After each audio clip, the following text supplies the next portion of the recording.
Make sure कि आप जब ये वीडियो देख रहे हैं तो अपने पास एक नोटबुक रखिए। Hey everyone, welcome back to my channel. तो आप लोगों को पता चल ही गया होगा कि ये वीडियो किस बारे में है, और आप लोगों ने मुझे इतना रिक्वेस्ट किया, मुझे इतने सारे कमेंट्स आए, इतने सारे डीएम्स आए कि मैं एक वीडियो बनाऊँ जिसमें मैं एक्सप्लेन करूँ that how should we prepare our resume in order to get shortlisted in any other airline. Make sure कि आप जब ये वीडियो देख रहे हैं तो अपने पास एक नोटबुक रखिए और इम्पॉर्टेंट पॉइंट्स सारे लिखते जाएं. Make sure to jot it down if it is actually that important for you and you are serious about your career.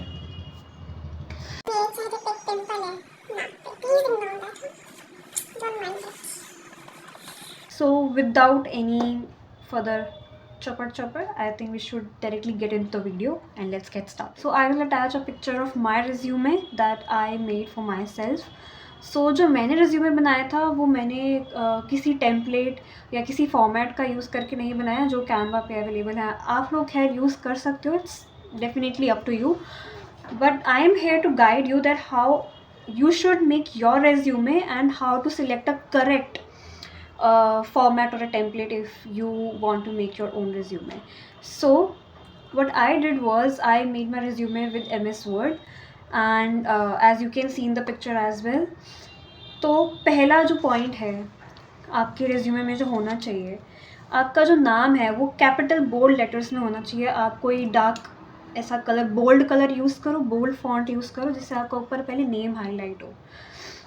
जैसे कि मेरे रेज्यूमे में प्रियांशी चक्रवर्ती ऊपर नेम लिखा हुआ है, और वो नेम आप पूरे रेज्यूमे में देखो तो सबसे ज़्यादा हाईलाइट होके आ रहा है क्योंकि आपका नाम आपकी पहचान, तो वो ऑब्वियसली सबसे पहले हाईलाइट होना चाहिए ऊपर. वन मोर इम्पॉर्टेंट थिंग, अगर आप लोग फ्रेशर हैं तो फ्रेशर का resume should be in one page और ऐसे कॉलम फॉर्मेट में नहीं होना चाहिए. Make sure to do that. दूसरा, अगर आप एक्सपीरियंस्ड हो तो it can go to second page as well, but make sure कि वो भी पूरा सेकेंड पेज ना जाए. So I will summarise it for you guys. Your resume is like a summary of your life. Like आपने जो भी life में अचीव किया है वो एक समरी है. तो पूरी स्टोरी मत लिखना अपने पूरे रेज्यूमे में, नहीं तो फ्रेशर का रेज्यूमे भी 2 पेज का जा सकता है. And I have seen few resumes जो फ्रेशर जिन्होंने मुझे भेजा है अपना रेज्यूमे, तो that is absolutely not correct. वो देखते ही, अगर मैं HR हूँ तो वो मैं देखते ही रिजेक्ट कर दूँगी. And your resume is actually the first impression you will make in front of the HR, so it has to be perfect. So resume should be in a concised manner. Don't write your whole story that even if you have long sentences, try to make it shorter. Fine, you have Google, अब तो internet है, you can chat GPT. अगर बहुत ज़्यादा बड़ी line है और आपको पता है कि आपको रिज्यूमे ज़्यादा बड़ा नहीं करना है, जस्ट चैट GPT अपना वो सेंटेंस लिखो और उसको बोलो कि इसको रीफ्रेश करे कंसाइज्ड मैनर में. चैट GPT वो करके दे देगा, उसका काम ही है, यही काम है. एक ट्रिक जो मैंने अपना रेज्यूमे बनाते वक्त मैंने यूज़ किया था, I will share it with you guys as well. हो सकता है आप में से बहुतों को हेल्पफुल लगे वो चीज़. सो मैंने क्या किया था, मुझे मेरे बारे में जो क्वालिटीज़ पता है, आपकी क्वालिटीज़, आपके एडजेक्टिव्स, आपके बारे में क्या क्वालिटीज़ है और आपकी क्या एडजेक्टिव्स हैं, write down each and every word. ठीक है. और जो जो आपको लगता है, मैंने क्या किया था, मैंने मेरे स्कूल के रिपोर्ट कार्ड निकाले थे क्योंकि टीचरें बहुत अच्छे से एक्सप्लेन करती है कि ये बच्चा कैसा कैसा है और वो बहुत अच्छे एडजेक्टिव्स लिख के देती है. तो मैंने मेरे बचपन से लेकर 12th स्टैंडर्ड तक के मैंने सारे रिपोर्ट कार्ड निकाले. मैंने उसमें रिमार्क्स पढ़े अपने, एंड उसमें से जो अच्छी अच्छी चीज़ें थी ना, जो अच्छी चीज़ें हैं ऑब्वियसली वो वाले वर्ड उठा के write down, make a list and उसके सिनोनिम्स निकालो. अगर आपको लग रहा है कि हाँ ये वर्ड अच्छा है, मतलब मॉडर्न लग रहा है, बोलने में ऐसा लग रहा है कि हाँ आप लग रहा है कि दैट दैट वो भारी अंग्रेज़ी वाले शब्द लग रहे हैं, तो कीप दैट. अगर नहीं, जो आपसे भी बोला जाए, यस, स्पेशली जो आपसे भी बोला जाए वही वर्ड रखना. और कुछ वर्ड्स मैं कहूँगी जो बहुत ही ज़्यादा स्पेशल हैं, which actually define you as you, if you know what I mean. तो वो वर्ड मत लिखना. लाइक मान लो कि आपने कुछ 10 वर्ड निकाले, तो उनमें से कुछ 3 वर्ड अपने बारे में ऐसे अलग से रखो और उसको रिज्यूमे में कहीं मेंशन मत करना. Why am I saying this? Because if interview is going to ask something, और वो कुछ भी हो सकता है। वैसे आपकी एक ऐसी क्वालिटी हो सकती है, या कुछ आपने लाइफ में ऐसा अचीव किया हो वो हो सकता है, कुछ आपका एक्सपीरियंस हो वो हो सकता है। एक कोई भी ऐसी चीज़ अपने रिज्यूमे में मेंशन मत करना।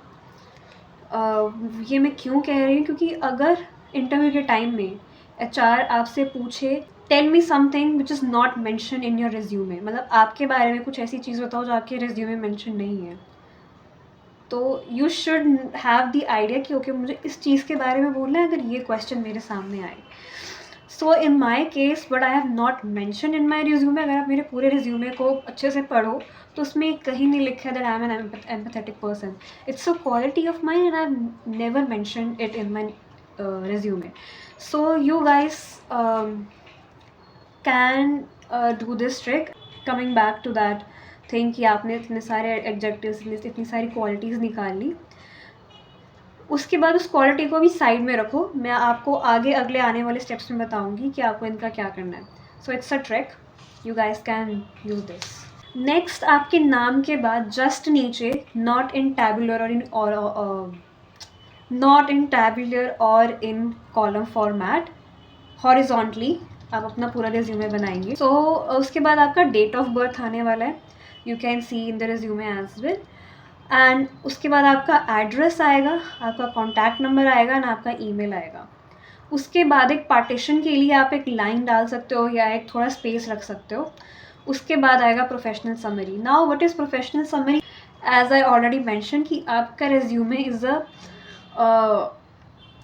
समरी अबाउट यू, लाइक आप एक कैसे किस तरीके के इंसान हो और आप क्यों ये कैबिन क्रू की पोजीशन चाहते हो। So professional summary is the summary about that thing. तो आप ये समरी भी लिख सकते हो definitely, but what I will suggest, वो जो आपने एडजेक्टिव्स लिखे थे right now, try to form some sentences और you can just ChatGPT को ये वर्ड्स बता दो, उसके कुछ सिनोनिम्स अगर आपको पता है, आपने निकाले हैं चैट जीपीटी से, तो वो वर्ड्स बता दो। और वो भारी भरकम अंग्रेजी वाले शब्द जो आपसे भी बोले जाए, उन शब्दों से चैट जीपीटी को बोलो कि वो इन शब्दों का यूज़ करके using these words form a sentence, and वो आपको सेंटेंस बना के दे देगा।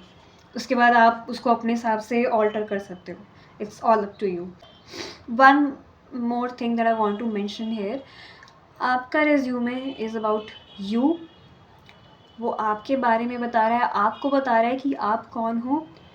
ऑब्वियसली आपकी पूरी स्टोरी नहीं, a part of you, that why you are so dedicated to be a cabin crew. तो please try, please try, because ये आगे चल के बहुत काम आएगा इंटरव्यू के टाइम पे। Try to make it with pure honesty. Why am I saying this? क्योंकि इंटरव्यू में क्या होता है, जो एचआर होंगे वो आपके रिज्यूमे से आपसे बहुत सारे क्वेश्चन पूछेंगे, क्रॉस क्वेश्चन इतनी जल्दी जल्दी करेंगे ना, आप थोड़ा सा भी, बहुत ज़्यादा, थोड़ा सा तो नहीं, चलो थोड़ा टाइम वो देते हैं, लेकिन अगर आपने बहुत ज़्यादा टाइम लिया जवाब देने में, वो समझ जाएंगे कि आपने ये चीज़ झूठी लिखी है, this is not true. So please do it with utmost honesty, I would suggest.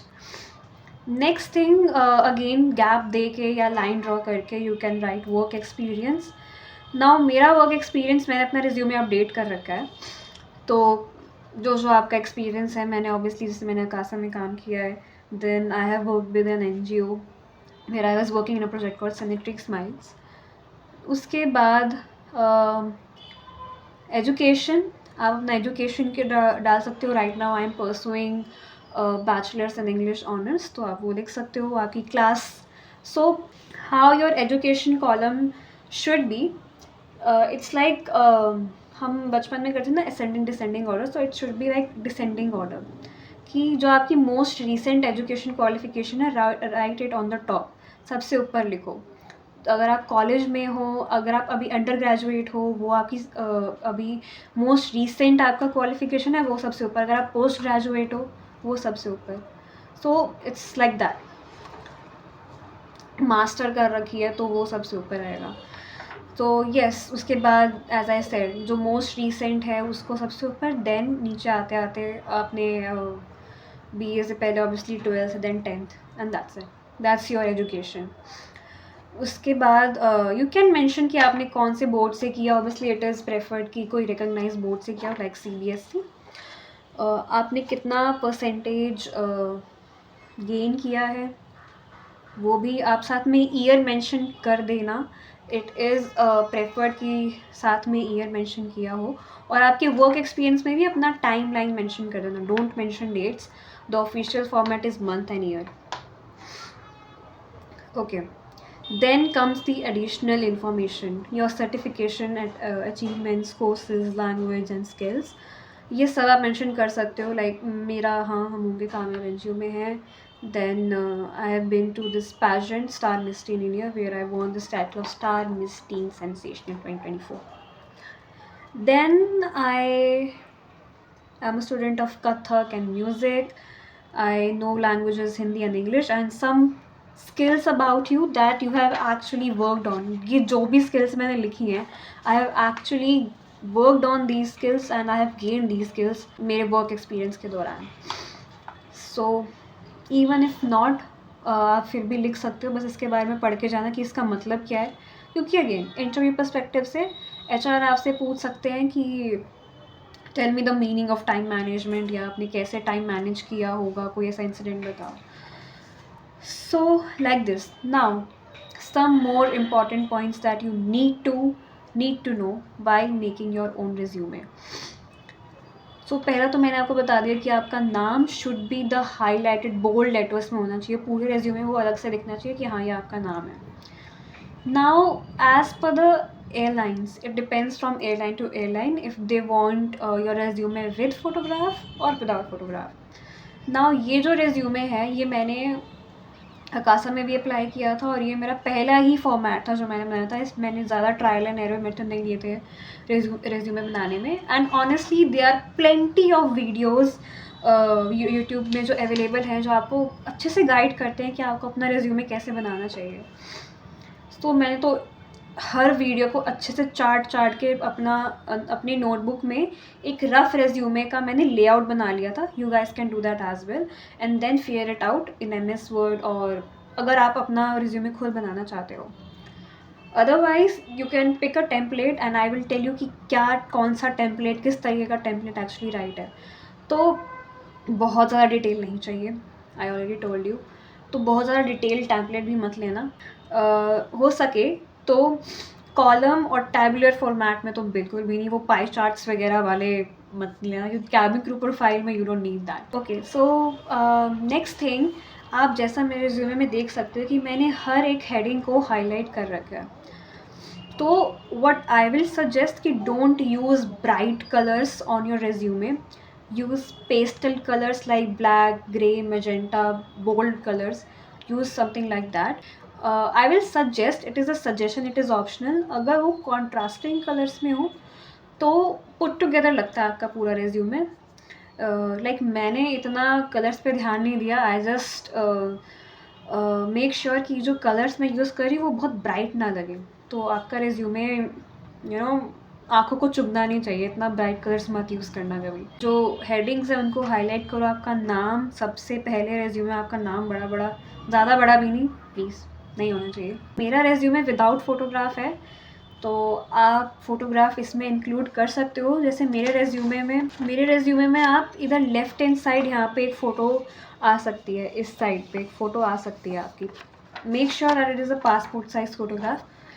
And नहीं तो जो टेम्पलेट्स मिलते हैं कैनवा और सब में, वहाँ पे फोटोग्राफ्स का ऑलरेडी एक कॉलम बना होता है, so you can do that as well. मैंने जो रेज्यूमे बनाया है उसमें मैंने बनाया ही ऐसे that if in future I want to include a photograph, मैं वो फोटोग्राफ इंक्लूड कर दूँगी। बट मैंने अकासा में बिना फोटोग्राफ का फिर रेज्यूमे दिया है, but it's up to you. कोई एयरलाइन स्पेसिफिकली आपको बोलेंगे कि विद फोटोग्राफ रेज्यूमे होना चाहिए, तो यू शुड डू दैट। अगर मेंशन नहीं है तो करो, ना करो, it's all up to you. लेकिन जहाँ पे मेंशन है प्लीज़ करना। And I am very sure कि अगर आप इस तरीके से अपना रेज्यूमे बनाएंगे, it will get shortlisted. कोई चांस ही नहीं है आपका रेज्यूमे शॉर्ट लिस्ट ना हो। वो बड़े बड़े पैराग्राफ नहीं चाहिए उन्हें कंसाइज्ड मैनर में चाहिए। जो भी आप अपने बारे में इंफॉर्मेशन दे रहे हो, it should be in a concised manner. अब बड़ा पैराग्राफ लिख दोगे एक्सप्लेन करते हुए, तो I am sorry but as a HR अगर मैं भी सामने हूँ I would not prefer this kind of a resume. And one more thing, मैंने एक और चीज़ देखी है सीरीज में कि people mention that I am dedicated to work with Akasa Air or any other airline. Don't mention any other airline. Just write a reputed or anything which defines an airline. But don't write the name of the airline. क्योंकि वो resume ना फिर आपको क्या करना पड़ेगा कि आप आगे अगर किसी और एयरलाइन में भी दे रहे हो then it will be like फिर आपको चेंज करना पड़ेगा पूरा, क्योंकि अब वो अपने एक एयरलाइन के हिसाब से बना लिया कासा का, then Air India, then SpiceJet और इंडिगो प्लाजा, तो आपको चेंजेस नहीं करने पड़ेंगे. Make your resume like this. I guarantee you and I guarantee कि आपका रेज्यूमे पक्का शॉर्टलिस्ट होगा. You can watch plenty of videos that are available in YouTube. Please go ahead and watch them as well. वो लोग मेरे से ज़्यादा experienced हैं, उनका आई थिंक उनका देख के मैंने अपना रेज्यूमे बनाया है, मैंने किसी की हेल्प नहीं ली है. So I just watched all of them all so I just watched all those videos while making my own resume. You guys can also go ahead. इस वीडियो में इतना ही. अगर आप लोगों को और किसी भी चीज़ के बारे में वीडियो चाहिए हो related to cabin crew, not related to cabin crew, any other questions you guys have, please just let me know in the comment section and I will try to answer each and every one of you, and I will be back with some another video. Till then, bye bye, take care and stay happy, stay safe. Bye bye, love you all.